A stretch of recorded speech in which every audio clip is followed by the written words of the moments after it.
Hello, am I audible? Yes, you're audible. Okay. Good evening, everyone. A very warm welcome to all of you. Impulse Intensive Mentoring Program for Upcoming Leaders in Signal Processing is a 2-week long mentoring program where you will be introduced to the basics of programming in Python, ML, CV, DSP, and MATLAB. There will also be sessions on various challenges conducted by IEEE SPS and Computer Society and a session on research methodologies. To top it off, we will conduct a hackathon and top performers will be awarded cash prizes from a prize pool of 150 US dollars. So today we have with us Mr. Arun Varghese. He's an associate professor at RIT Kottayam with 20 years of teaching experience and publications in international journals. Today he'll be handling the second day of Python. So a few points before handing over. Attendance is mandatory for the certificate and also make sure that you edit your name in Zoom to your full name. And the supporting material for today's session has been uploaded in the Google Classroom and it will be required as reference during today's session. So once again, a hearty welcome to all the participants and we wish you all a fruitful time. Over to you, sir. Thank you.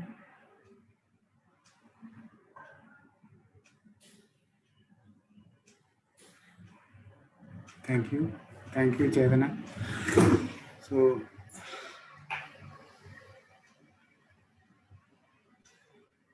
am I audible and visible to? Yes, sir.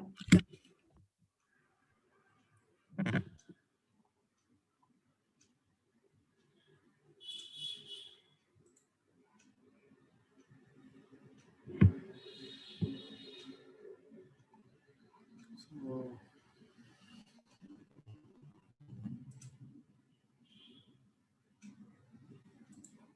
how do you see my?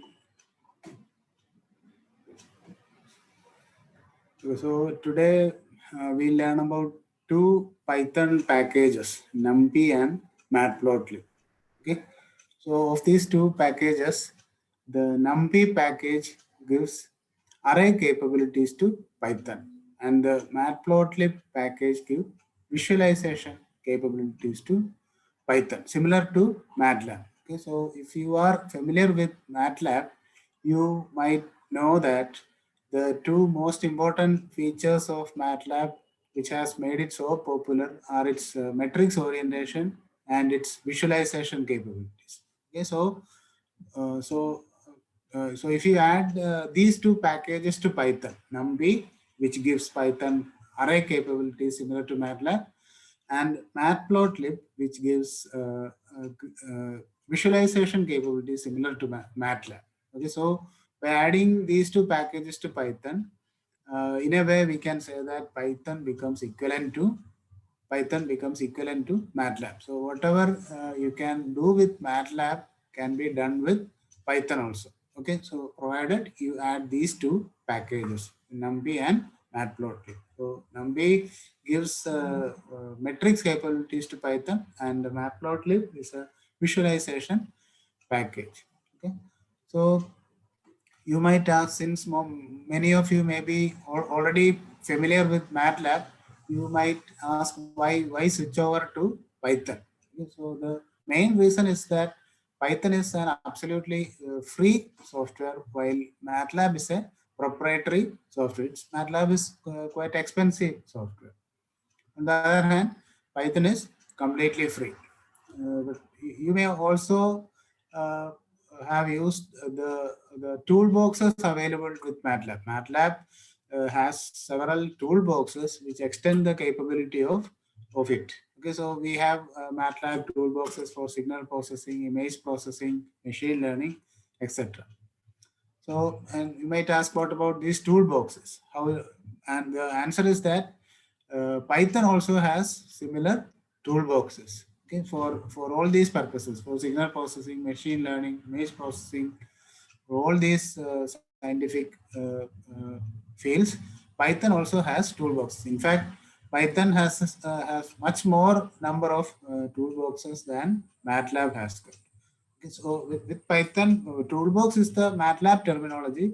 With Python, we call them packages. Okay, we call them packages, not toolboxes. So we have many Python packages for signal processing, image processing, machine learning, communication.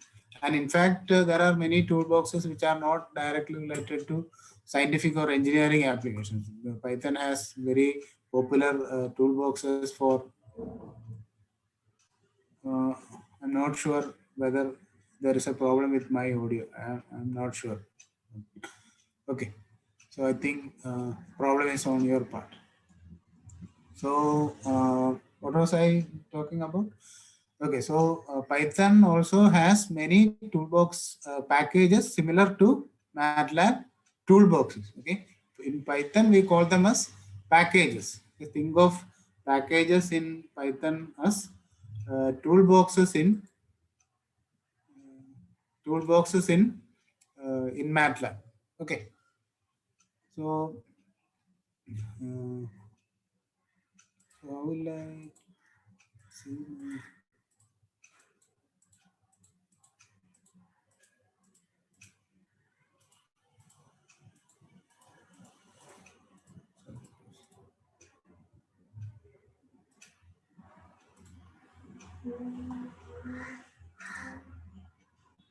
Okay,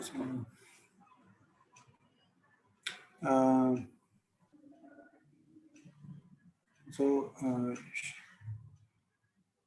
shall I turn off my video and share the screen now?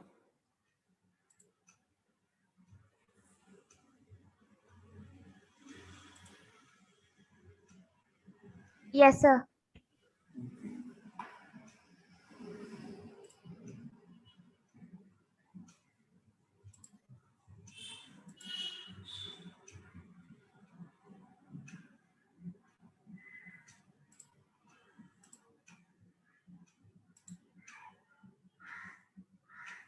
So,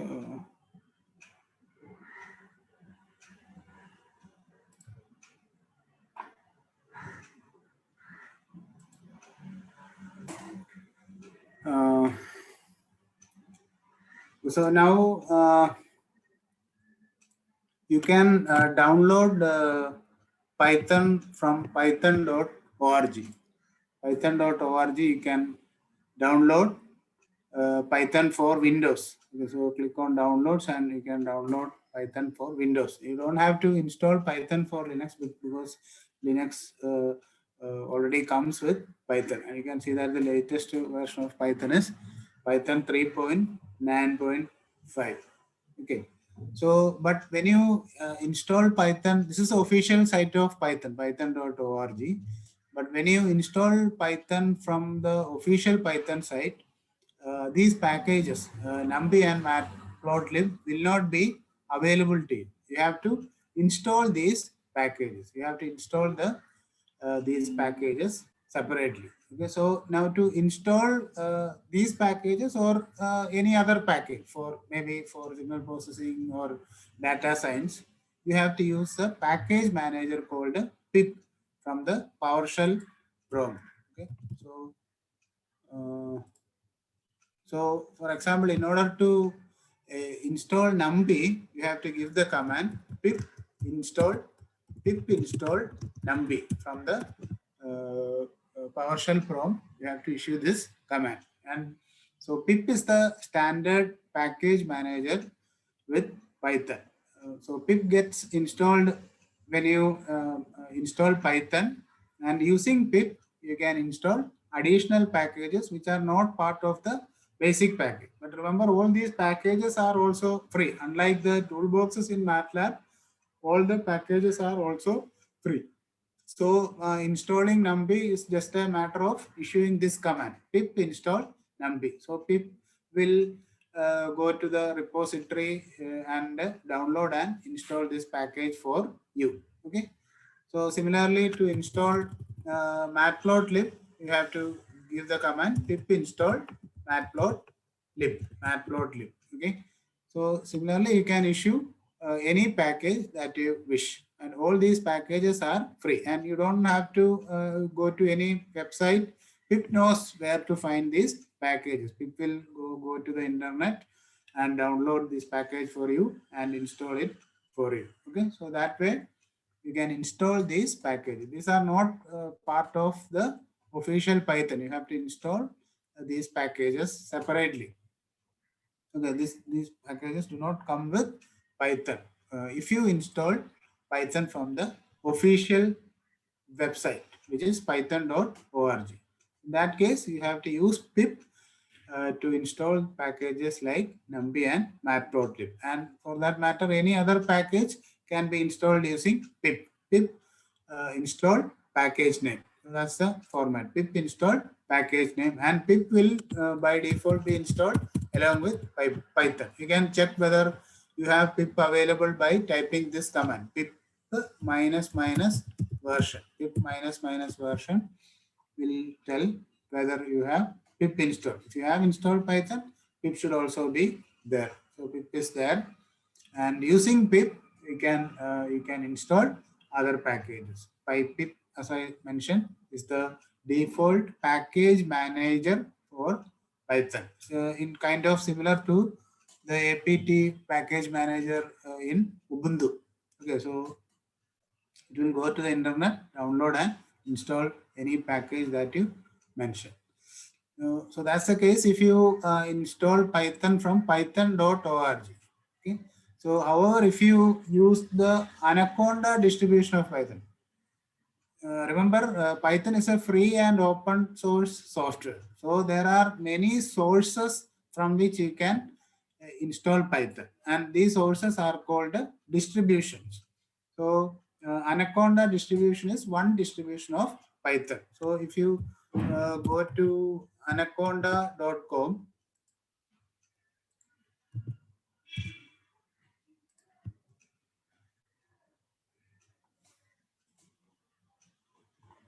so this is another distribution of Python, and if you install, you go to products, and if you click on individual edition, you can download and install the Anaconda distribution of Python. Now the advantage of going with Anaconda distribution is that this distribution contains many other additional packages which are not included with the official distribution of Python. Like this Anaconda distribution includes NumPy, Matplotlib, and many other packages which are needed for scientific and engineering applications. So my recommendation is to, if you have not installed official Python, I recommend you to go for the Anaconda distribution of Python, because this includes not only Python but many other packages which we need for scientific and engineering applications. Okay, so this includes all these packages. So this includes Matplotlib, NumPy. Okay, so these are some of the packages that we get when we install the Anaconda distribution of Python. Okay, so that here you see NumPy and here you see Matplotlib. Okay, so you also see Spider. You also see Spider. This is the ID. This is the ID that you get with the Anaconda distribution of Python. So let me open Spider for you. So this is the Spider that includes an interpreter, an editor, and other features. Okay. Okay, so this is the ID that you get when you install the Anaconda distribution of Python. Okay, so now those who have worked with MATLAB will feel very much at home working with the Spider ID, because this layout and operation is very similar to the MATLAB ID. Okay, so this includes the editor. You can click on this and you can put your write your Python script here. And this is the Python interpreter. This is the Python interpreter where you can type Python commands. Okay, you might be aware that Python is an interpreted language. Python is an interpreted language. Okay, so we can type Python commands one by one and see the output immediately. Okay, unlike compiled languages, Python is an interpreted language which provides an interactive environment for you. This is the interpreter prompt. Okay, so here I can type Python commands like say print hello, and you can immediately see the output. And this kind of interactive environment is something that we miss with the compiled languages like C or C++. Okay, so this is another tool that you get when you install the Anaconda distribution of Python. Okay. So if you have installed the Python from the official website, the IDE that you get is called idle. Okay, this is the idle IDE. This is the idle IDE. That also includes the interpreter and an editor. You can click on File, New File. That opens the editor. You can type your Python commands here, save it as a script file, and then run. You also have the interpreter here. This is the interpreter prompt. This is shown by 3 greater than signs. Here also you can type Python commands. Print hello. Okay, so now this ID is called the idle, IDLE, idle, and this is the ID that you get when you download Python from the official site. Okay, but compared to this IDE, the Spider IDE is much more comprehensive. This got a much more comprehensive features available to Spider IDE compared to the idle IDE that you get from the official site. Okay, so this is the interpreter prompt for idle, and this is the interpreter prompt for Spider. You can see that they are different. The prompts are different. Here you see 3 greater than signs, and here you see something like this in with a square bracket, and inside that a number. Now here itself it's written this interpreter is called IPython, not the basic Python. This interpreter is called IPython, which is an enhanced interactive Python. So that means this IPython interpreter has some more features which are not available to the basic Python interpreter here. Basic Python interpreter here. For example, suppose I want to install some package, which is suppose I want to install some package. For that, I have to go to the system prompt. I have to go to the PowerShell prompt. Here only I can give the command pip install package name. I cannot type pip install at the Python interpreter prompt. But from the IPython prompt, I can do that. I can issue system commands also from the IPython prompt by prefixing the system command with an exclamation mark. So this way, say if I want to see pip minus version, I can run that. So system commands will also work from the IPython prompt. For example, if I want to see the list of directories, I can type dir. Dir is a Windows system command, but I can issue that command from the IPython interpreter by prefixing that command with an exclamation mark. Okay, so that also works. But I cannot issue that command from idle. Here, if I type pip minus version, this is pip is not defined. It's telling that pip is not defined because pip is not a Python command, but it's a system program. Similarly, other system Windows commands also will not work from the interpreter. We have to go to the system prompt. So that may be inconvenient. We might need to switch back and forth between this interpreter and system prompt several times. So, but instead, if you are using this IPython, which comes with Spider, you can issue system commands also here. That is one feature of IPython. IPython has many other additional features. Okay, so now another tool that you get with the Anaconda distribution of Python is Jupyter Notebook. And it will be using Jupyter Notebook that we will be doing today session. Now this Jupyter Notebooks is a web browser based computing environment. Okay, so if you start Jupyter Notebook, you can start Jupyter. You start Jupyter Notebook here, I have already started. See something like this.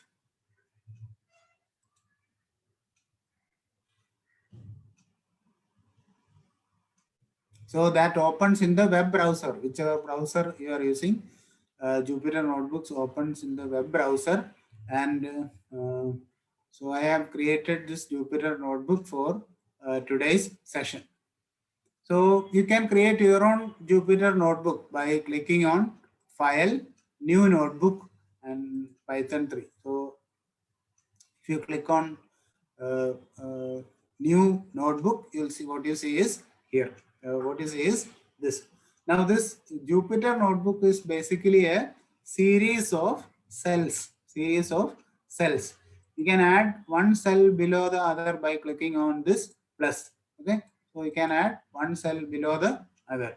Now these cells are mainly of two types. A cell can either be a code cell or a cell can be a markdown cell. Okay, cell can be a code cell or a cell can be a markdown cell. You can select a cell and specify it to be a code cell or markdown cell from here. Say I want this cell to be a markdown cell. So this cell is now a markdown cell. So in a markdown cell, we can put formatted text. And in a code cell, you can put Python code. Okay, so a Jupyter Notebook is nothing but a series of cells which opens in a web browser, and a cell can either be a markdown cell or a code cell. In markdown cell you can put text. Code cell you put code. So this allows Jupyter Notebook allows you to mix text and code. Okay, so that's how I have created this Jupyter Notebook for it, and this is what I have shared with you. See, this is a markdown cell. So when I click on this cell, you see this is markdown. This is the second cell. This also is a markdown cell. Now if I click on this third cell, I see that is a code cell. Okay, so this on the other hand is a markdown cell, code cell. So that you can mix formatted text and code. So this is a very ideal environment for sharing your results, or for teaching and also for sharing your results. This is becoming very popular tool to share research results, because you can tell something about your work and in a markdown cell, and the next cell can be a code cell where you give your code so that the reader can verify his results, and this can be opened in a web browser. Okay, so now if you have installed the official distribution of Python also, you can install this. You can install these tools separately. For example, you can pip install notebook. Issuing the command pip install notebook, you can install Jupyter Notebook.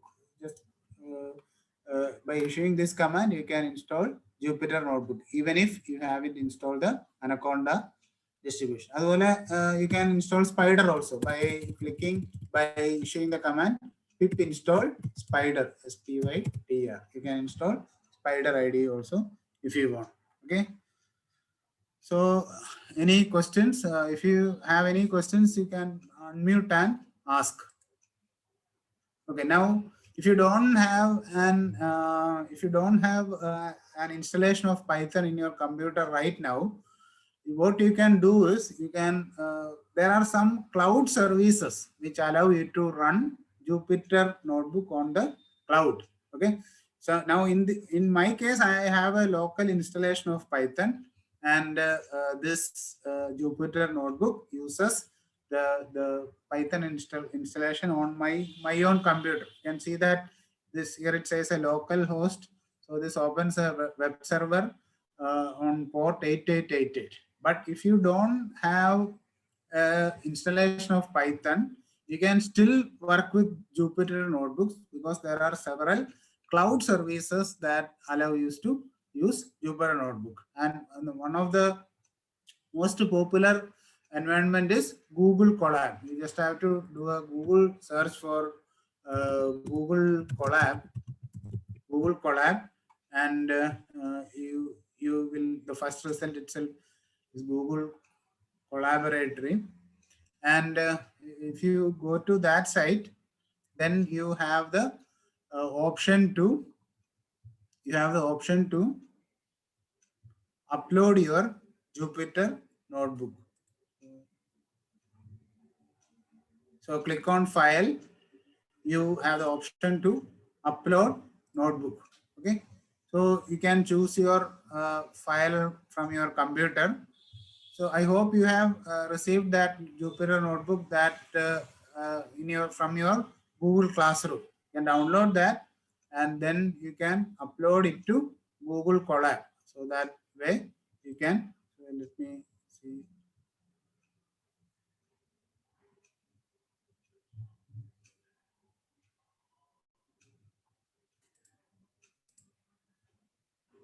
So you can upload your Jupyter notebook to Google Collaboratory and work online. So here the Python will be running in Google servers. Okay. So that opens the same Jupyter notebook on the cloud, on the Google cloud. Okay. So that way also you can work on this as we move on. Now another cloud service is Jupyter.org called Project Jupyter. Project Jupyter. Okay, so you can go to Jupyter.org/try. Jupyter.org/try and click on Try Classic Notebook. I'm using Classic Notebook. Now this Jupyter Lab is the next iteration of Jupyter Notebook. You can also use Jupyter Lab if you wish. Okay, so click on either Try Classic Notebook or Try Jupyter Lab. There also you have the provision to upload your Jupyter Notebook and work without having a installation of Python on your local computer. Okay. So any questions? If you have any questions, please ask.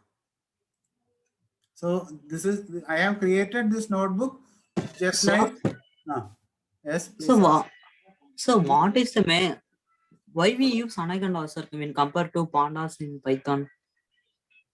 Compared to pandas, why we use mostly anaconda, sir, for Python? Compared to what? Pandas software. No, Pandas is a package. Pandas is a data science package like this NumPy and Matplotlib. You can install Pandas just like pip install Pandas. Okay, and this Pandas package is built on top of NumPy and Matplotlib. You can Pandas is just another package like this NumPy and Matplotlib, but this is a higher level package. This is a higher level package used for data science. You can install Pandas like this, pip install Pandas. And from if you install the Anaconda distribution, you also get Pandas. You see Pandas here. So the Pandas package you get if you install the Anaconda distribution of Python. Pandas is just a Python package. Okay, just like you install an NumPy or Matplotlib, you can install the Pandas package also. That's used for data science. Okay.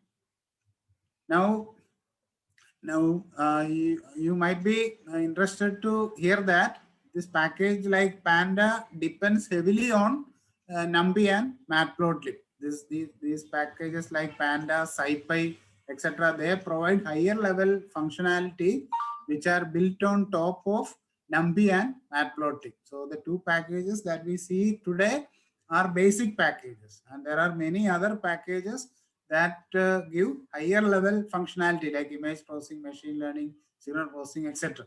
For example, SciPy, Pandas, TensorFlow. All these are built on top of NumPy. Okay. So there is no conflict between pandas and Python. Pandas is a Python package. Hope that makes it clear. Hello? Any? Yes, sir. It's clear, sir.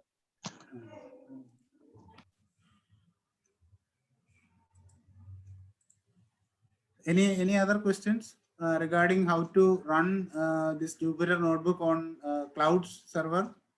I suggest you to use Google Colab. Google Colab, you can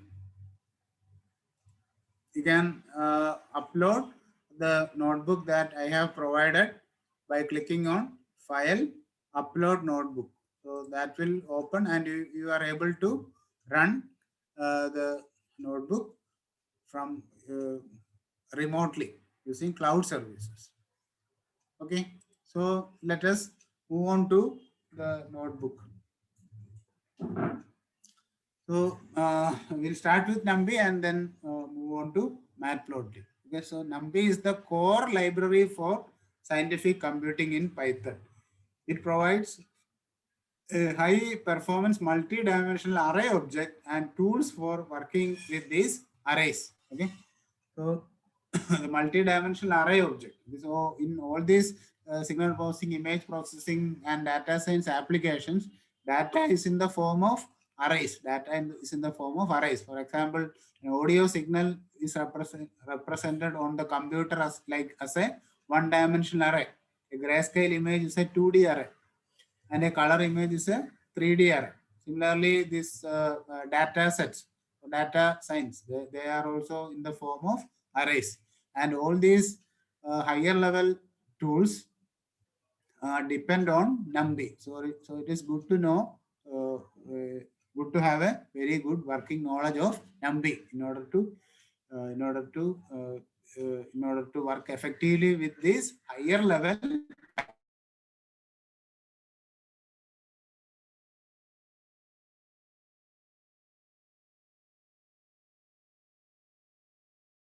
package.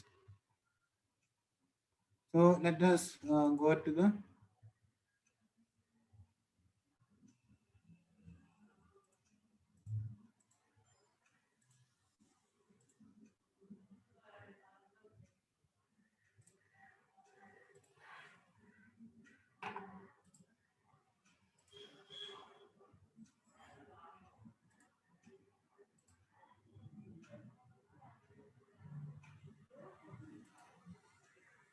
So this is the official website of NumPy is numpy.org.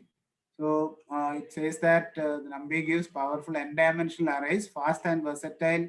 The NumPy vectorization, indexing, and broadcasting concepts are the de facto standards of array computing today, and it provides numerical computing tools. NumPy offers comprehensive mathematical functions, random number generators, linear algebra routines, Fourier transforms, and more. NumPy is interoperable. NumPy supports a wide range of hardware and computing platforms. Performance. The core of NumPy is well optimized C code. Okay, so NumPy is basically written in C. NumPy is written in C. So and by using NumPy, we have the speed of C and the convenience of Python. So I'll explain that a bit later. So there is no Python is notorious for its slow speed because it's an interpreted language. But most of the functions in NumPy are implemented.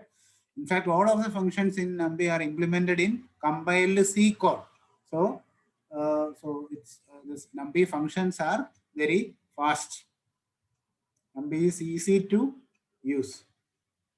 NumPy's high-level syntax makes it accessible and productive for programmers from any background or experience level. So we have the convenience of Python and the speed of C. We have the best of both worlds by using NumPy. Okay. Okay. So now once we have installed NumPy, that also does not make the functions available to you. In the Python, you have to import a package. So in order to make the functions of NumPy available to you, or any other package available to you, you have to import that package. Okay, so now this is how we can import a package using the import command in Python. Import numpy as np. Okay, okay. So, that's the case with all the packages in Python. Okay, the Python standard library contains many packages. Even those packages in the standard library are not available to you. When you start Python, those packages are not available to you. You have to import a package so that the functions within them become available to you. For example, Python standard library has a math module, and that math module has many functions like sine, cos, etc. Okay, so but those functions are not always available to you. Those functions are available to you only after you import the math module. Okay, so I have to import the math module like this. Import math. Now after that, these functions become available. The functions in the math module become available.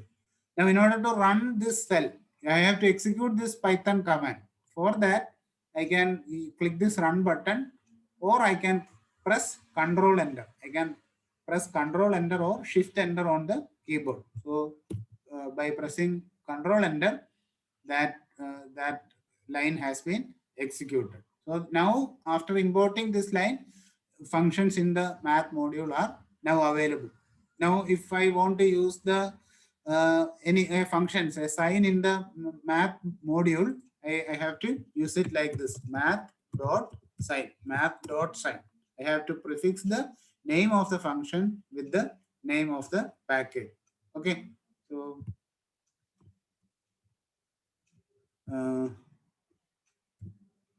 math.sign 2. Now I run the cell by pressing Control Enter. So that gives the value. Okay. Okay. So now without this math.prefix, this function, I am not able to use this function. If I click on, if I run this cell again, it's a name error. Tells that sign function is not defined. The sign function is not defined. Okay. So first you have to import a package, and then you have to prefix the function name with the name of the package like this, math.sign. Okay, so that's how. Otherwise, there are tons and tons of functions in the Python standard library. If all of them are made available every time you start Python, that raises the chance for many name collisions with the functions that you might define and so on. Okay, so only those, only if you import a package, the functions become available to you. Okay, so similarly, we have to import the numpy module also. Before we can use functions in the numpy module, we have to import the numpy module. Okay. Now the difference is that math module is part of the standard library. So whenever you install Python, you will have the math module or the math package. So you just have to import. But numpy is not part of the standard library. You have to first install and then import. Okay, you have to first install, then import. Modules in the standard library, they are already there. But whenever you install Python, the modules are there. But before you can use the functions, you have to import the module like this using the import statement, import math. Then you have to prefix the function name with the name of the module.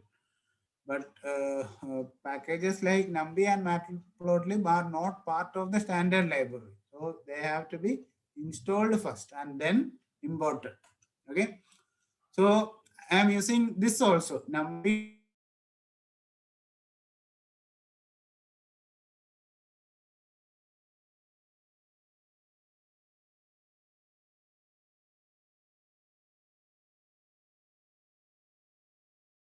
Or numpy, so that I can use np.prefix with the functions in numpy instead of prefixing numpy dot. Okay, so that's more typing. So that's why I import numpy as np. Okay. So if I import math as m, I could have written m dot sign, m dot sign. So to reduce my typing, I have imported numpy as np, and this is a convention. And if you see Python programs on the internet, you will see this convention, import numpy as np. Okay, we have also simply followed the convention. Okay, now one function in numpy is the array function. It's the array function that allows you to create a numpy array. Numpy array. Okay. So, and this is how you create an array. np.array. Array is a function in the numpy package. And how do we access that function? Using the np dot prefix. np.array within parentheses. Have to give the array elements in square bracket with each element separated by a comma. Okay. So this line a equal to np dot array creates array 1, 2, 3, 4. Okay. So let us also print the. I didn't run this cell. So I have to run this cell by pressing Control Enter. Control Enter. That works in Google Colab also. In Google Colab also you can use this keyboard shortcut. Now once I have imported, I can access the functions. Let us create a array name A. We said that the type of A is numpy.nd array. So this array function allows you to create n-dimensional arrays. Even though in this example we have created a one-dimensional array with 4 elements. Now if I click on A dot size 4, that tells that A has 4 elements. A dot size.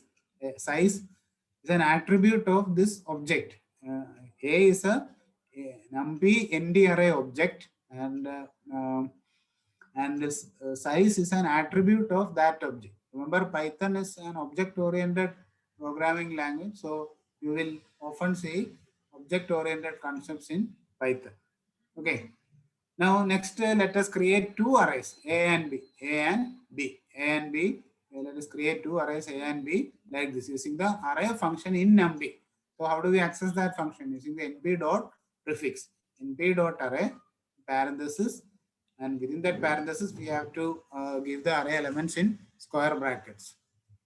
Okay, so in this cell we create 2 arrays, and I run that cell by pressing Control Enter. Control Enter. So those arrays have been created. That cell has been run, and the 2 arrays have been created in memory. Now if I give A plus B, let us see what happens. A plus B, that produces the output 4, 4, 4, 9. You can see that the corresponding elements of A and B are added. The corresponding elements of A and B are added. So with numpy arrays, mathematical operations are performed element-wise.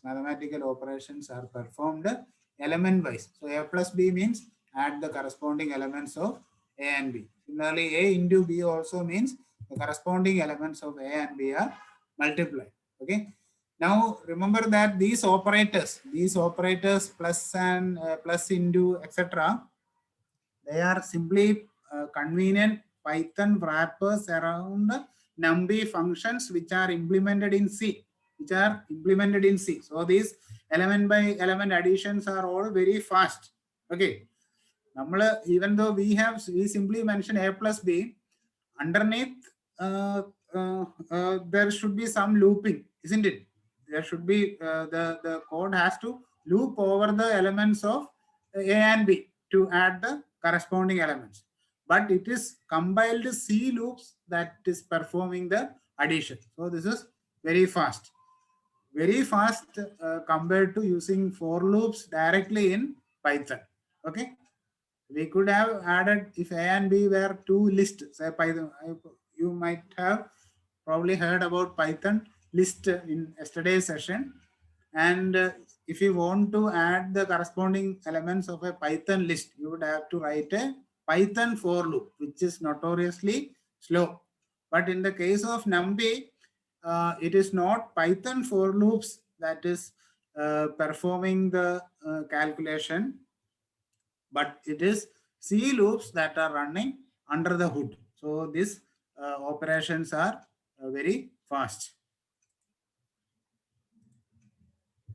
So here also the corresponding elements are multiplied. Similarly for division also, each element of A is divided by the corresponding element of B. 1 by 3 is 0.3, 2 by 2 is 1, 3 by 1 is 3, and so on. Okay. Now this is the exponentiation operator in Python. Star 2 asterisk is the exponentiation operator in Python. So if I give A raised to B, that will raise each element of A to the corresponding element of B. 1 raised to 3 is 1, 2 raised to 2 is 4, and so on. Okay. So all these arithmetic and even this relational operator A less than B, that will compare each element of A with the corresponding element of B. They are all performed element wise. Okay. And remember, these operators are simply convenient wrappers around NumPy functions which are implemented in C. If you have any questions, feel free to unmute and ask. Okay, so using this array function, we have to specify each of the elements. We have to specify each of the elements with this array function. Now, if you want to create some regularly spaced array, there are other functions available. One such function is arrange. Okay, this arrange function in NumPy has this format: arrange start comma stop comma step. So that allows you to create an evenly spaced array. Now, suppose you want to create an array from 0 to pi, which are spaced by pi by 10, you can give the command like this: nb.arrange 0 comma nb.pi nb.pi by 10. Okay, so here the format is arrange start stop step. So we see that the start is 0, the stop is np.pi. Okay, so pi is the value of pi is also defined in NumPy, and we can access that value using np.pi. Just like we access functions in pi using the np.prefix, we can access constants defined in pi also using the np.prefix. Okay, so this means pi. So start is 0, stop is pi, and step is pi by 10. Okay, so x will be an array. First element will be 0, second element will be pi by 10, third element 2 pi by 10, and so on. Okay, let us see, run that cell and see. Okay, 0, 0.3.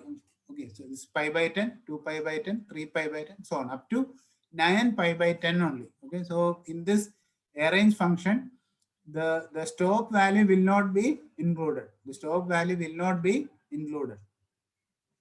Okay, so that means that the last value will be less than stop. Last value will be less than. That is similar. The behavior is similar to the range function in Python. You may have heard about the range function in Python.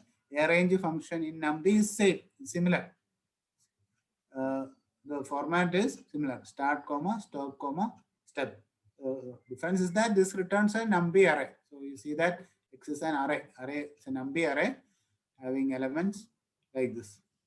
Now an alternate to arrange is linspace. Now the format for linspace is a little different. It is start comma stop comma num, where num specifies the number of elements. The num specifies the number of elements. So this linspace start comma stop comma num returns num evenly spaced elements calculated over the interval from start to stop. If you have used to MATLAB also has the similar linspace function.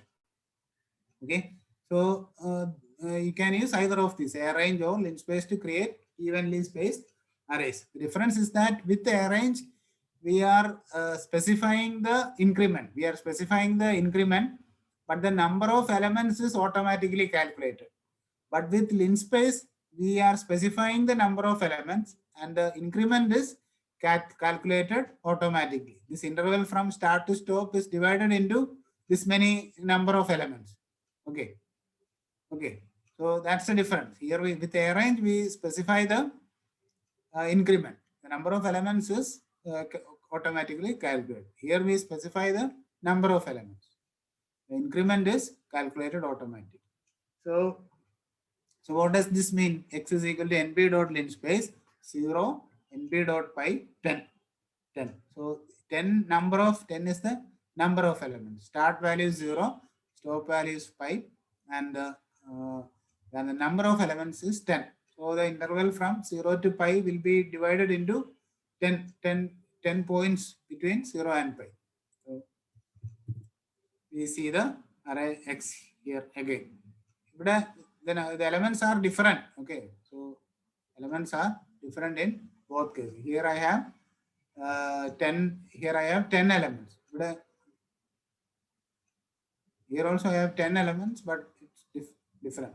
0 to 9 pi by 10. But the elements are little bit different. And with the linspace, the stop value is included. The stop value is included. With the arrange, the stop is not included. Okay. Now, now suppose, so we have defined X 10 points from X as 10 points between 0 and pi. Now we want to compute the sign of each value of X. Sign of each value of this is sufficient. Y is equal to np dot sin X. Now remember, X is an NP array having 10 elements. Now if I run this cell by pressing Control Enter, you can see that Y is also an array having the same number of 10 elements. Y contains the sign of each element of X. Okay. So mathematical functions also apply to entire array. You don't need loops. You don't need loop. If you are writing this in C, you would need a loop. But underneath this is there has to be looping. That is done with highly optimized C code. So this is very fast. Okay. So this feature makes NumPy very different from any other programming language. Only MATLAB also has this feature. MATLAB also has a sign function which accept an array argument. Okay. So when you write y is equal to np dot sin x, NumPy understands that you want to compute the sign of each element of x. Okay. So this function computes the sign of each element of x and puts that in y. Every NumPy array is a grid of elements of the same type. NumPy arrays are constrained to be of the same type. Okay, unlike Python list and all. Python list, each element of a Python list can be of different type. That makes looping very slow.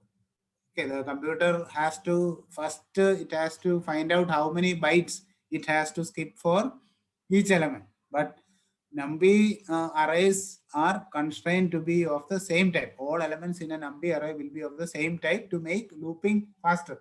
Remember, NumPy is designed to work with very large arrays representing images or very large data. So speed performance is the most important requirement. So it has this constraint. Every element of a NumPy array has to be of the same data type. But NumPy provides a large set of numeric data types that you can use to construct arrays. So these are some examples of creating array. X is equal to np dot array 1, 2. So X will be an integer array because we are providing integer values as the elements of that array. Here we are providing floating values 1.0, 2.0. We are providing floating values. So Y will be a floating point array. Z, even though we are giving integer values for the array, we are specifying the data type using the D type argument. We are specifying the data type to be a float 32 type.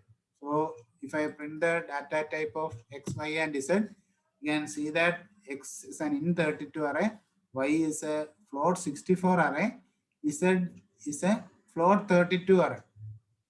So one point I would like to mention at this point is that NumPy has many more data types than Python has. Python has only one floating point type, and that's called a float.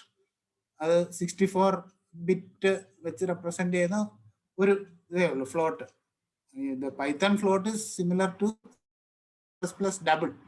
That's a floating point number is stored in 64 bits or 8 bytes, but it does not have a single precision floating point type. Basic Python does not have a single precision for floating point type, but NumPy has. NumPy has.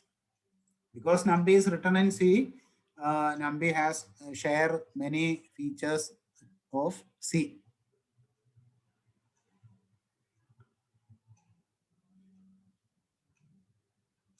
So when operating with arrays of different types, the type of the resulting array corresponds to the general or more precise one. So here x is an integer array and y is a floating point array. So if you add x and y and place the result into w, and let us see the type of w. You see that w is a float 64 array. Okay, w is equal to x plus y. X integer array, y is float array, w is a float 64 array. This behavior is called upcasting. Remember, when we write x plus y, corresponding elements of x and y are added. Okay, so and we have to be aware about type coercion that can happen. Assigning a float to an int32 array truncates the decimal part. Remember, x is an integer array. The data type of x is int32. So that means it can store only integer values. Now here we are trying to assign a floating point value to an integer array. So what happens is that the fractional part is lost. It's only the integer part is retained. X of 0 is now 10. We are not able to assign 10.6. Once an array, NumPy array is created, its data type cannot change. So here I have, this is a Python list, isn't it? Data is equal to, within square bracket, the elements separated with comma. This is a simple Python list. Now, how will you create a NumPy array from this list? You are asked to create a NumPy array called nb underscore data from this list. So we can do that by nb underscore data is equal to, remember the function nb.array function. And earlier we typed in the elements as a list. Now we already have a list. So we just have to pass the list as the argument to that array function. Okay, so that will convert this list to a NumPy array, this array function. Now we are asked to print out the data type of the elements of nb underscore data. How will you do that? nb underscore data dot dtype. Dtype attribute of this NumPy array object. So you see that the data type is int32 because we are giving integer values. NumPy automatically chose a data type for us as int32. So this array function can create multi-dimensional arrays. Now in this cell, we are creating a two-dimensional array called B. And see the format for 2D array. Here we have to mention the element of each row within a square bracket, and then we also have to put an outer pair of square bracket. Okay, each row has to be inside a pair of square bracket. The rows should be separated by comma, and the array as a whole has to be enclosed in another pair of square bracket. So this notation is not as neat as in MATLAB, but you will get used to it.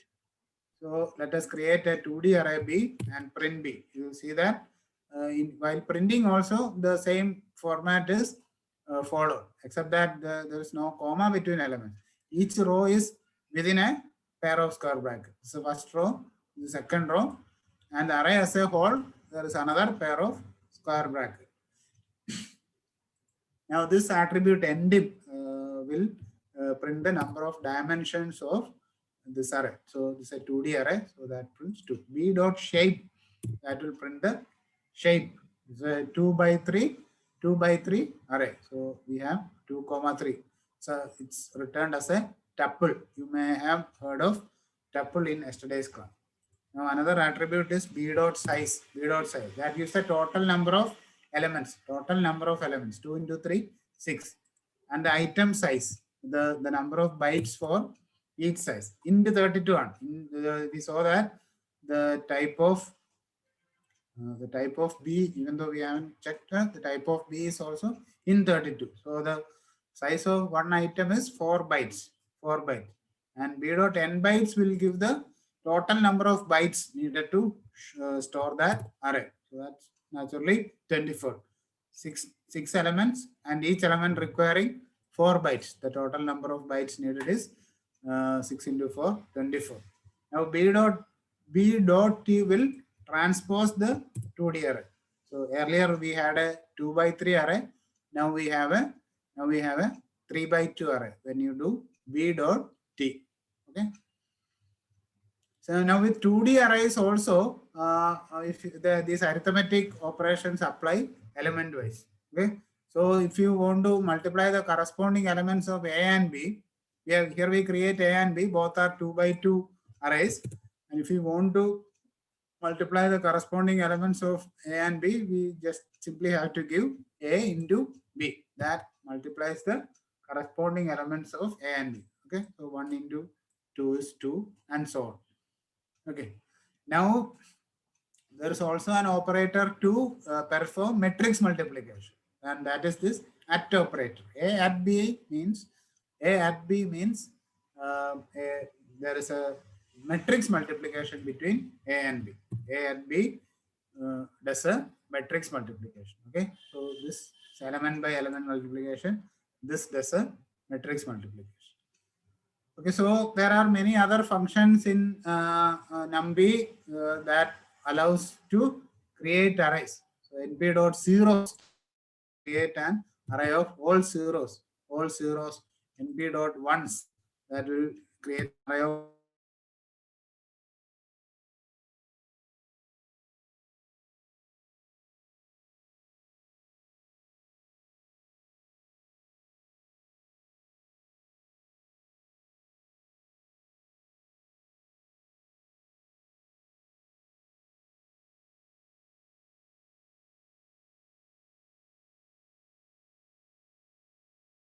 const 3 by 2 array where all elements are constants.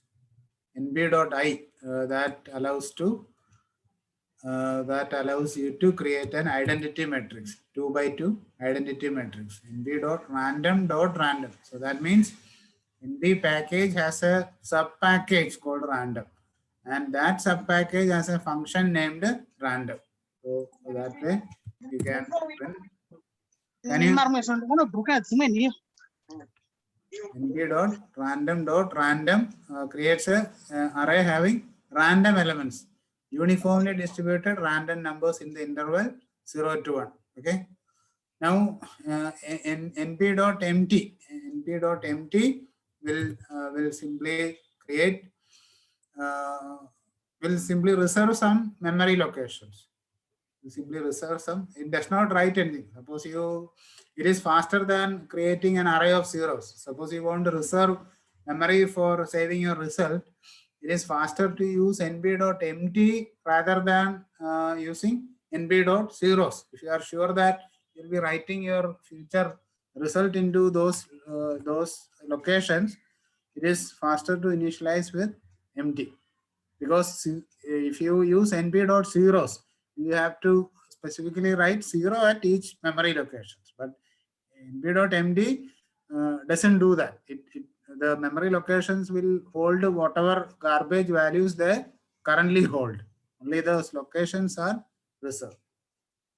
So it's not safe to assume that np.md will return 0. Now it happens that we get 3.14 just because the same locations were reserved by chance.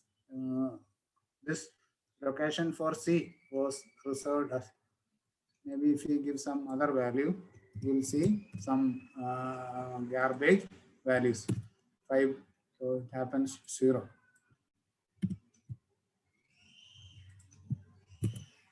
So here you see random values. So these are the values that currently in those locations. So the point is that you should not assume that using empty will give an array having 0 values. Now arrays, accessing array element. In order to manipulate arrays, we need to access the elements. So arrays can be indexed, sliced, and iterated over, much like Python list and other Python sequences. Okay, so if you know about indexing and slicing with the Python list or Python strings, same concepts apply exactly for NumPy arrays also. So first let us create an array having 10 elements, 0 to 9, 0 to 9. Okay, so here I have omitted. Remember the general format for array range is start, comma, stop, comma, step. Here I have omitted start. That means start from 0. I have omitted step also. Only the stop is specified. So step is by default 1. So I have an array from 0 to 9. Okay. So indexing and slicing with NumPy arrays is exactly the same as with Python list or other Python sequences. So we can index backwards also. We can, like with list, we can index backwards also. So a minus 2 means this is a minus 1, this is a minus 2, it's minus 3 and so on. Okay. Python allows the use of negative indexes, in which case we index from the end of the array. So a minus 2 will be this. Okay, you might know that with Python indexing starts with 0. So a of 1 will be, this is a of 0. A of 1 will be this. Okay, unlike MATLAB where indexing starts with 1, with Python as well as NumPy, indexing starts with 0. Indexing starts with 0. So indexing allows you to extract single elements from an array. Now, if you want to extract multiple elements, you can use slicing. And the format for slicing is start, comma, stop, comma, step. So start, comma, stop, comma, step. So I have omitted step here. I have only mentioned start and stop. So B is A within square bracket 2 colon 5. So that means start is 2 and stop is 5. So remember when slicing, the stop value is not included. Start is included, but stop is not included. So this represents elements at index 2, 3 and 4. Elements at indexes 2, 3 and 4. So what will be B? 2, 3 and 4. So these are this is the array. Elements at indices 2, 3 and 4 are these 3 elements. So they are returned. Okay. Now a slice of an array is a view into the same data. So modifying it will modify the original array. So we have sliced A and assigned that slice to B. But remember that this operation does not copy any data in memory. This does not copy any data in memory. No memory copy has occurred. So as a result, B is a view into the same data. The memory has only one copy of this data. B is simply a view into that data itself, view into these 3 elements. So if I modify B, if I assign B 0 is equal to 99, and then if I inspect A, let us see what A is. So we see that A has also been modified. A has also been modified. B0 is A2. That's how we sliced. So, remember that slicing does not copy data. If you want a copy instead of a view, you should use the copy method. So this we are explicitly telling to copy data. So if you write C is equal to A dot copy, C will be a copy. So even if I modify C, that will not affect A. That will not affect A. So C minus 1, the last element of C has been changed to 100, but the last element of A has not changed because we have explicitly used the copy method. So that copies data in memory. So let us create another multi-dimensional array like this. A is equal to np dot arrange 25 dot reshape 5 comma 5. So what it does is np dot arrange 25. That will create an array from 0 to 24. 0, 1, 2, 3, etc. up to 24. So 25 elements in total. Then we are using the reshape method on that array and reshapes that to 5 by 5. So let us look what A is. So A is a 5 by 5 array. A is a 5 by 5 array. We can index elements with the two indices. One row index. By specifying a row index and a column index, we can access elements in a 2D array. A2 comma 3 means this is row 0, this is row 1, this is row 2. So row 2, column 3. So this is column 0, column 1, column 2, and column 3. So A23 should return the element 13. Should return the element 13. A3 will, we are given only one index. So that means entire row. So that should give the entire row. Now when slicing, you must specify a slice for each dimension of the array. So this means rows 1 upwards and columns 2 onwards. Okay, rows 1 onwards and columns 2 onwards of A. So if you look at this is a slice of A. Now I am skipping these exercises. You can try that later. Okay, so I think I should skip some of these, otherwise I may not be able to cover. So let us move on to concatenation of arrays. Concatenation or joining of two arrays in NumPy is primarily accomplished by using this function np.concatenate. Okay. So X is an array, 3-element array. Y is also a one-dimensional 3-element array.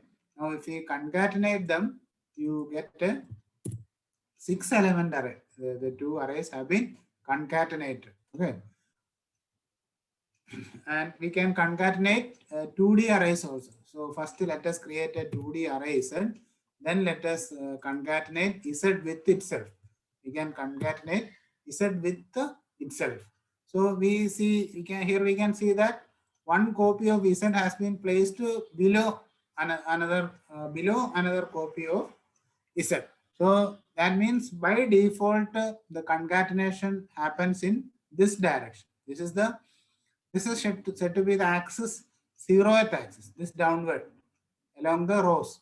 That is the axis 0, and this horizontal axis is axis 1.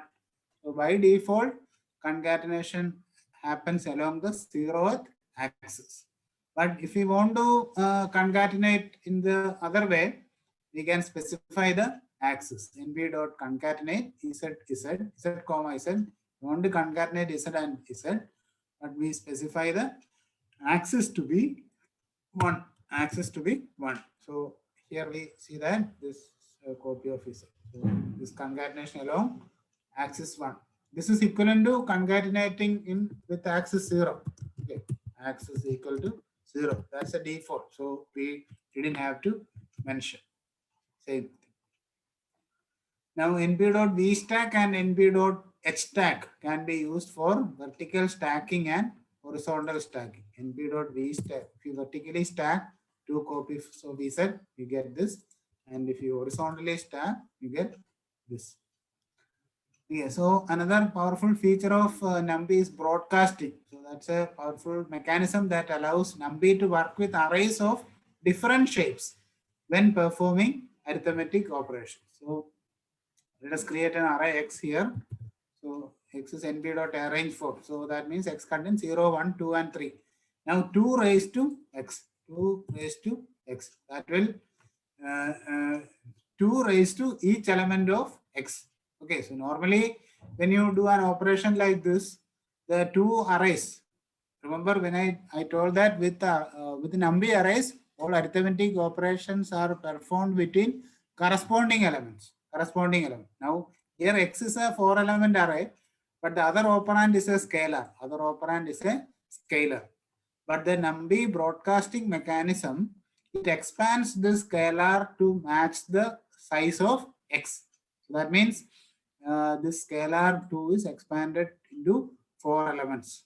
Okay, so that we can do an element by element exponentiation, 2 raised to x. So broadcasting also works when assigning. I'm skipping this. I will show one example of broadcasting.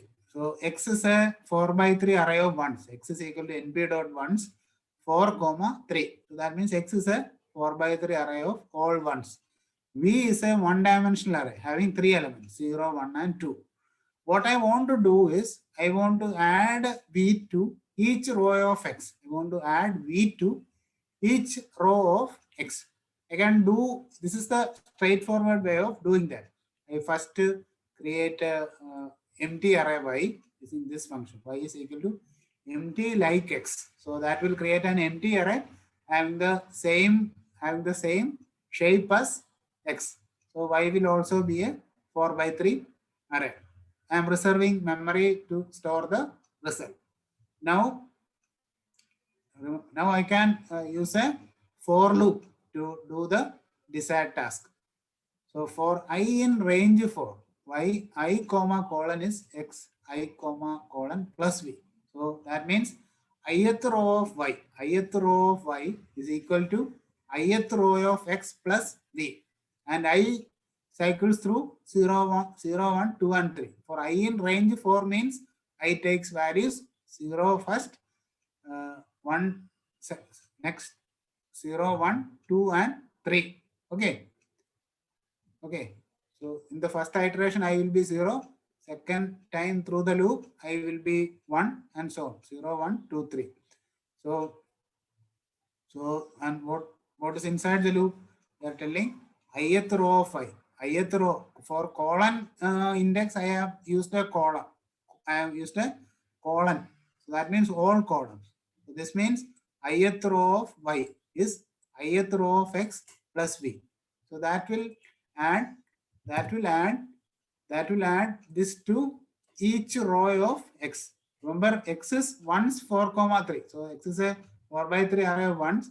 So when I add this array to each row of x, this is what I get. When I add 0, 1, 2 to 1, 1, 1, I get 1, 2, 3.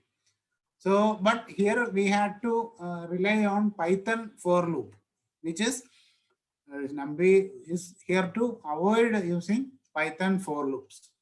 So, in fact, the broadcasting mechanism of Python allows to avoid writing this Python for loop. Basically, all we have to do is write y is equal to x plus v. Y is equal to x plus v. Normally, we don't expect this to work because x is a 4 by 3 array and v is a one-dimensional array, 3 element 1D array. And we know that with NumPy, the arithmetic operations are performed element-wise. So both the operands should have the same size. But this broadcasting feature of NumPy allows this. So what happens here is that V is automatically changed to the size of X so that element by element applies. Okay, so even though X and V have different sizes, the broadcasting feature allows this to happen. So the line y equal to x plus v works even though x has shape 4 by 3 and v has shape 3 due to broadcasting. This line works as if we actually had shape 4 by 3 where each row was a copy of v and the sum was performed element wise. The array, we say that the array v is broadcasted to the size of x. Okay, and NumPy has precise rules for broadcasting. which I am not going into. You can read this through. You might need to have to reread this to grasp it fully, because I didn't understand all the rules in the first reading. I had to reread and reread to get a good grasp of broadcasting. It does not always allow broadcasting. So there are very precise rules uh, uh, to determine whether broadcasting should be allowed or not. Otherwise, it can cause a lot of confusion also.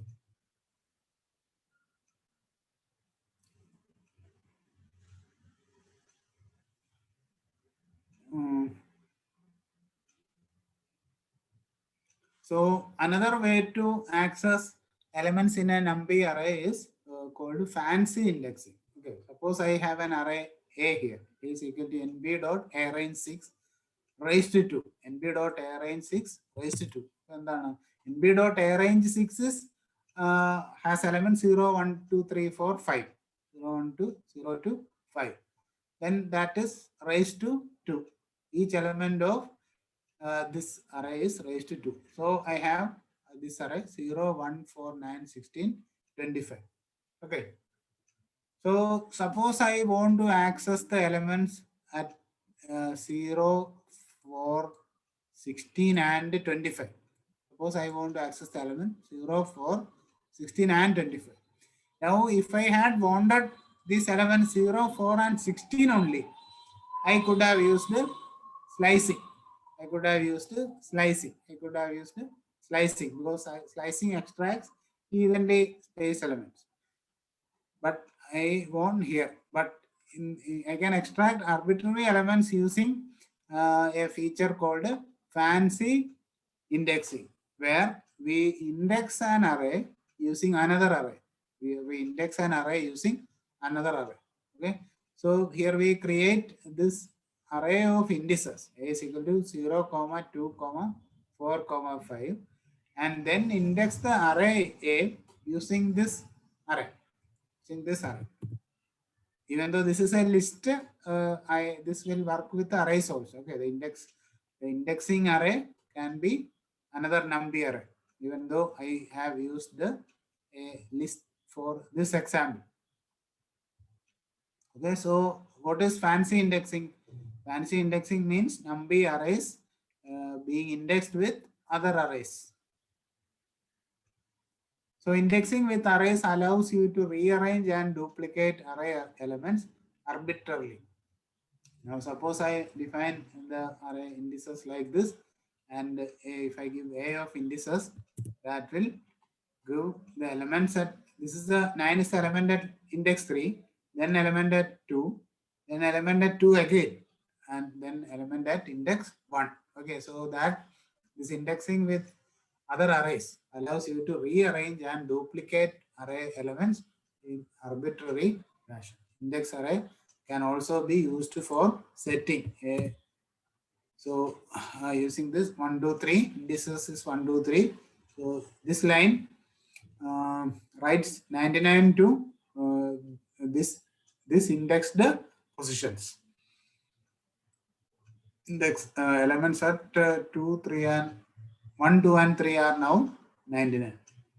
Another interesting indexing mechanism is Boolean indexing. Okay, so suppose I have an array A like this, and if I do this operation A less than 0, remember A less than 0 will compare each element of A to 0, and I'll have a true. I'll have a true where A is less than 0 and false where it is not. Okay, so mask is also a NumPy array.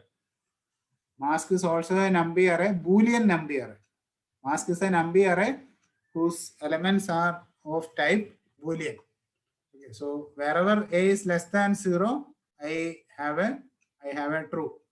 Here A is less than 0, so I have a true here. Here also A element is less than 0, so true here and so on. Now I have a Boolean array. This mask is a Boolean array. I can use a Boolean array to index the original array A. So I can write A. If I write A of mask, that will return the elements where the Boolean array is true. where the Boolean array is true. Okay, it will, this A of mask will return elements of A where the mask is true. This also works when setting.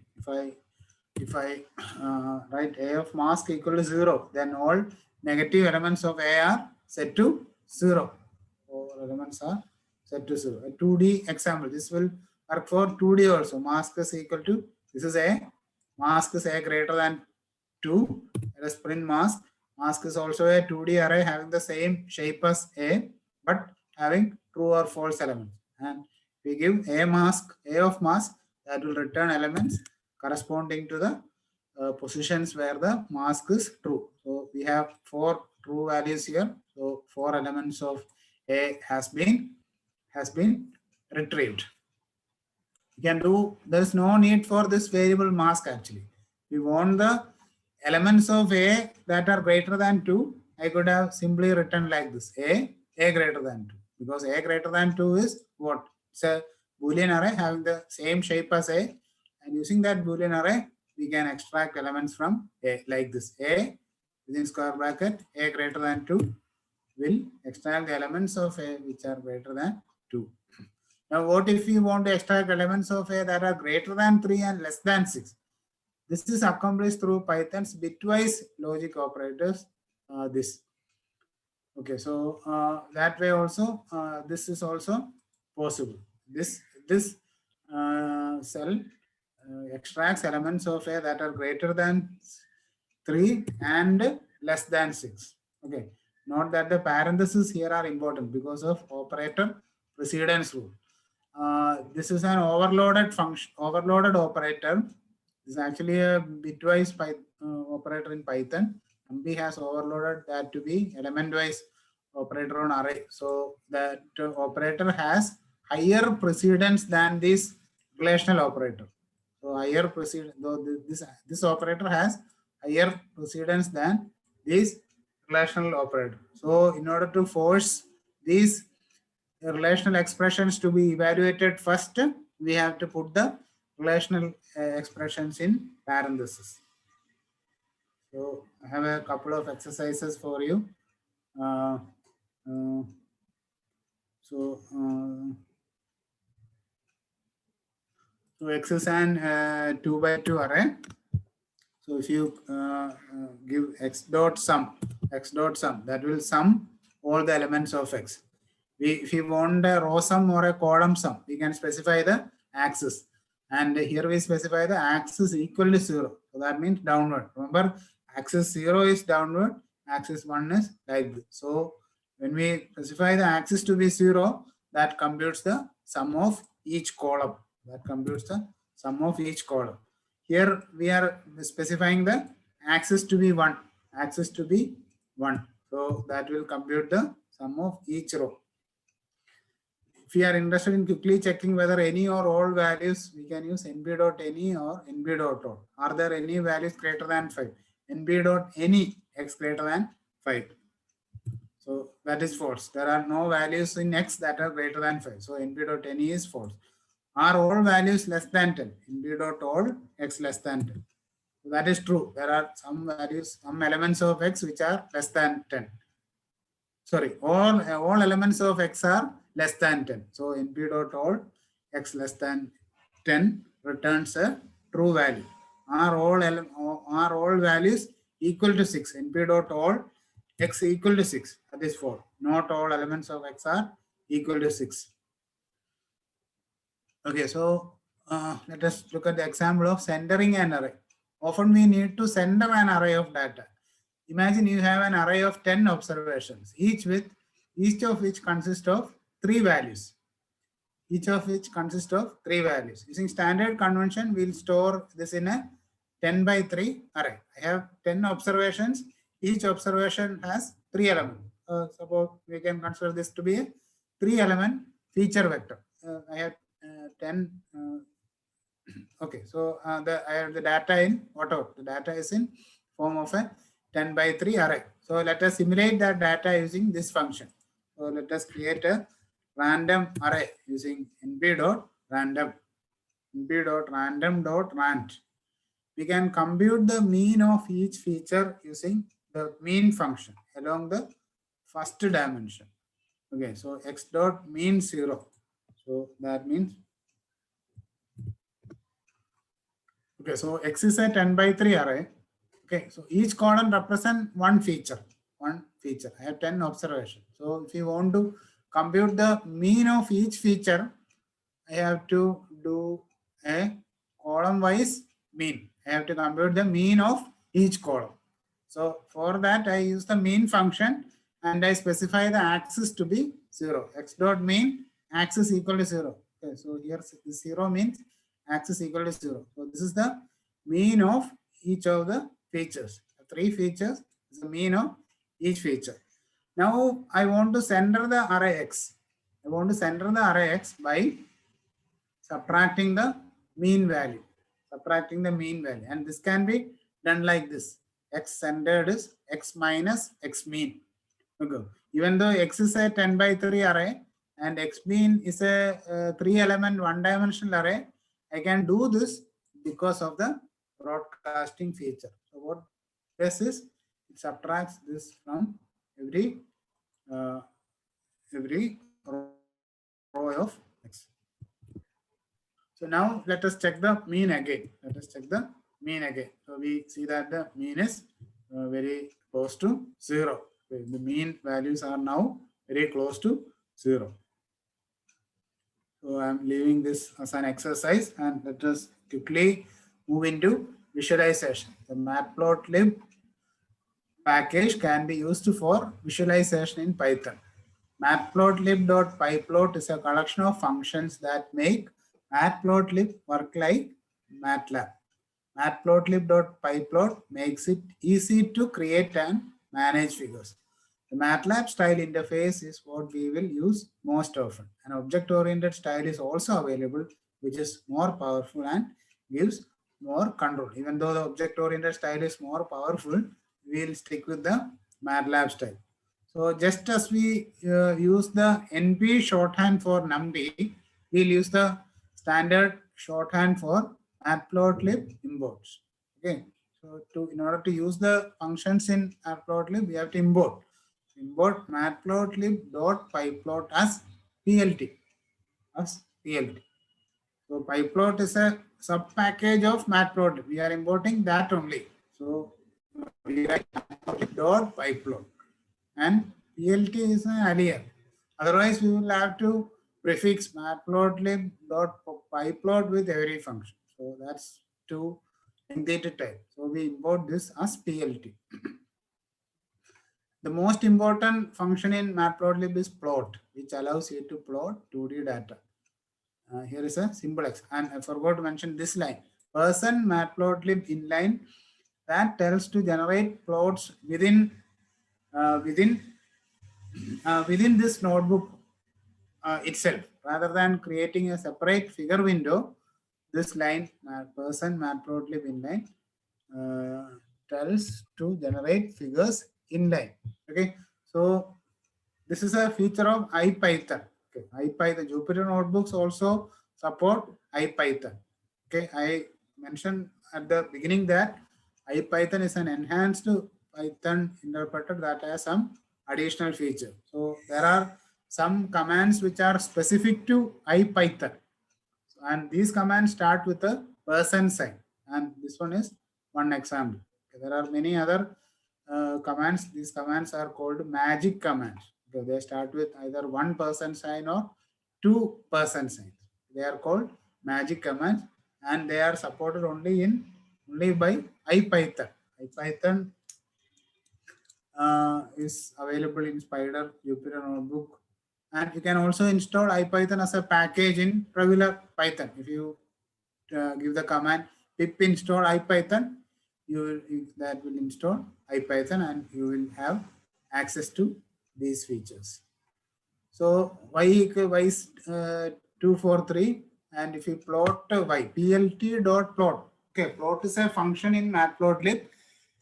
And we have to use that prefix, the name of the module as the prefix, plt.plot y. We didn't run this line. didn't run the import statement. Without importing, the function is not available. So that now that has been run, then that will create a plot. So okay, y is 2, 4, 3. So here I have 2, here I have 4, and here I have 3. It's 3. Okay, it is plotted against the index. Index is 0, 1, and 2. So at 0 I have 2, at 1 I have 4, and at 2 I have 3. Okay, so these 3 points, they are joined with the straight line segments. If you are using matplotlib from within a script, the function plt.show is needed for your figure to be displayed in a window. Okay, if you put this command in a Python script file, below that you also need this command plt.show. But in an IPython environment, you don't need the plt.show command. Okay. Next, let us plot a sinusoid from 0 to 3 pi. Let us plot a sinusoid from 0 to 3 pi. So first we import numby. It's already imported, so no need to run this. So I will comment out this line. Comments in Python start with the hash. First I create the x values. X value is 0 np.linspace 0 comma 3 pi comma 50. So what does this do? What does this line do? This line will create an array X which has 50 elements and it spans from 0 to 3 pi. 0 to 3 pi. Okay, so then I give y equal to np dot sin x. So that will come, this line will compute the sign of each element of x and puts that in another array y. So y will also have 50 elements. Now if I give plt.plot x comma y, we should be able to see the plot. I'm able to see the plot from 0 to 3 pi. Okay, so 3 pi is 9 point something. So till here. Okay, 1.5 cycles. It's clear? Any questions from this?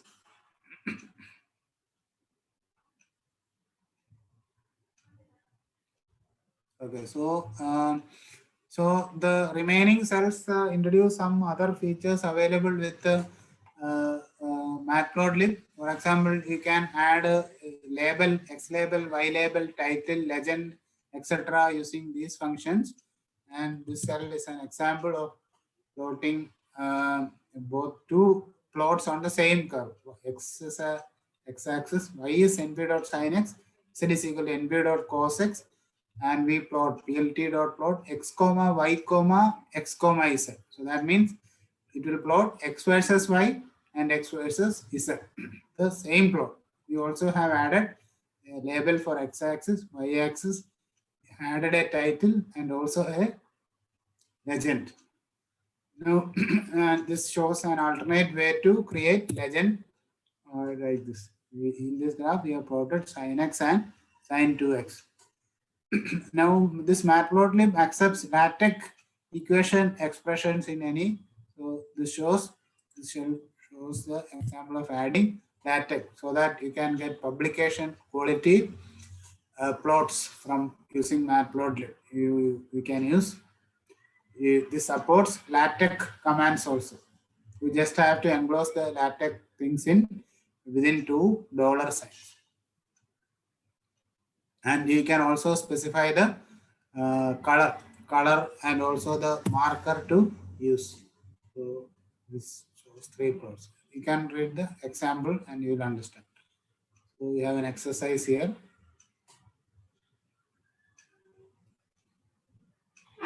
Okay. So what does this cell do? This cell first creates an array X having 100 elements from 0 to 20. Y is equal to np.sin x. This plots x comma y.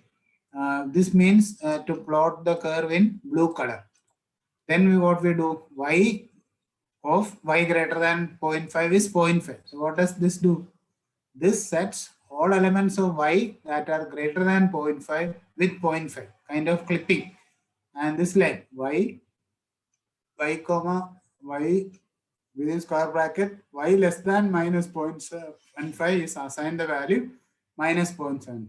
Okay, so that sets all elements of array y which are less than minus 0.75 with minus 0.75. Remember that we are using Boolean indexing here. Y less than 0.75 is a Boolean array. We're having true or false. Each element of this array will be either true or false. Okay, we are using Boolean indexing, which we saw earlier. And after clipping the values of x and y, we are plotting x versus y again. X, comma, y again. So here we see two plots. First one is the blue plot, original y, and after this to clipping operation, we get the red plot. Just to illustrate the features in MATLAB, I have included this. So if you want different multiple plots to appear in different figures, you can use the PLT dot figure. PLT dot figure. So that creates two figures. Normally, one plot after the other, they will appear in the same figure window. But if you want successive plot to appear in a different figure window, you can use PLT dot figure. Okay. Subplot. You can divide a figure window into m by n grid like this. I show an example like this. So I have this figure window is divided into two. Single figure window is divided into two, and I have plotted a damped sinusoid and an undamped sinusoid. Now PLT also has an imshow function to plot images. So here I create a random image having size 50 by 40. 50 by 40 random values. The array has size 50 by 40, and what are the contents of that array? They are random values generated using the random function.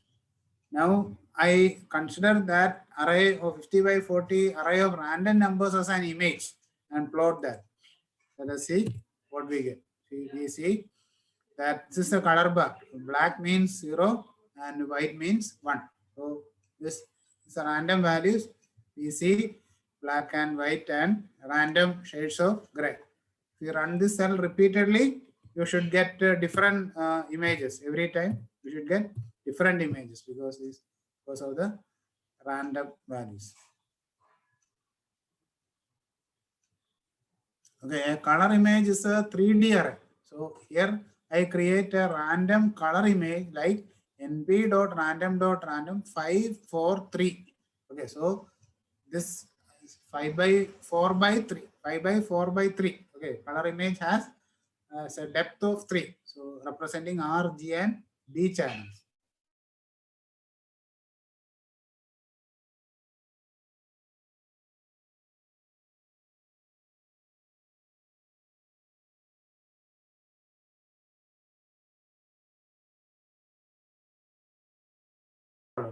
And each pixel has 3 values representing R, G, and B. So that's why 5 by 4 by 3. Again, if I run this cell repeatedly, every time you should see different colors because the values are generated randomly. Okay.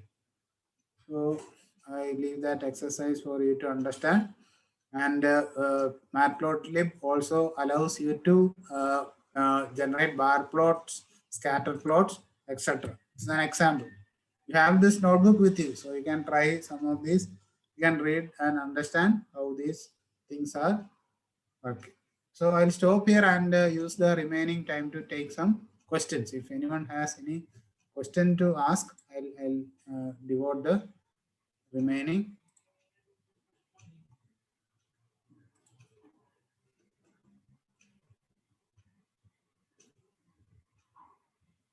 Hello?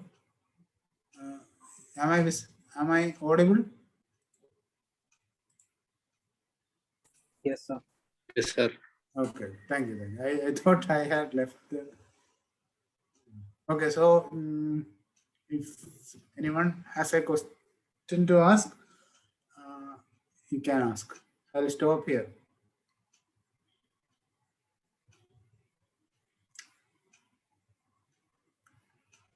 Else I will stop.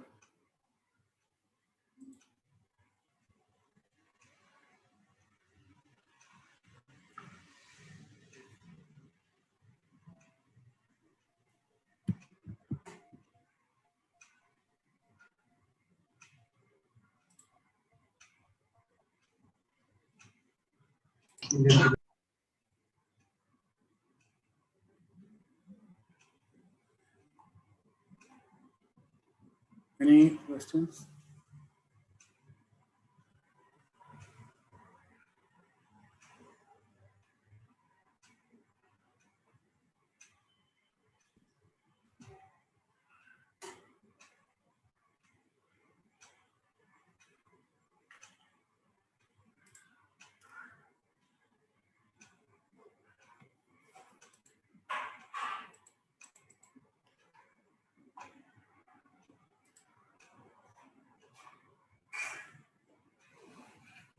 If anyone has any questions, no, it need not be related to NumPy or Matplotlib. If you have anything related to Python, you can ask.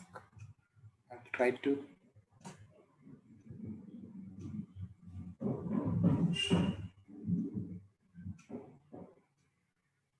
Else, I think we can stop. Is it okay, Chadana? Sure, sir.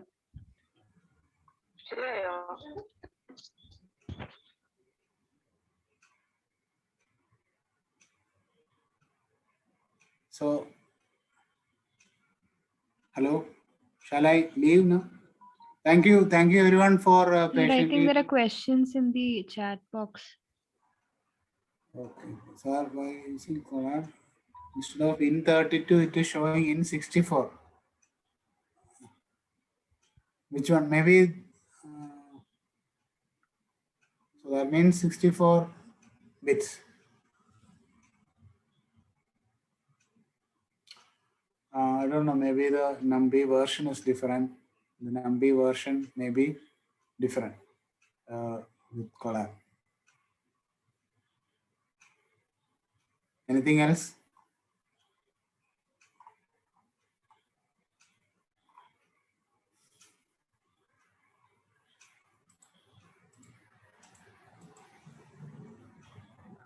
In case nobody has any queries, I'll say the vote of thanks. So thank you all for joining, and special thanks to Arun sir for taking time off his schedule to join us here today and give us such a wonderful and informative session. And I hope it was fruitful for everyone. And for those who missed the session due to network problems, recording of the session will be uploaded in the Google Classroom. And also in case of queries, you please fill the feedback form, which will be uploaded in the Google Classroom. And happy learning, and see you all tomorrow for our day 3 session on machine learning. Thank you.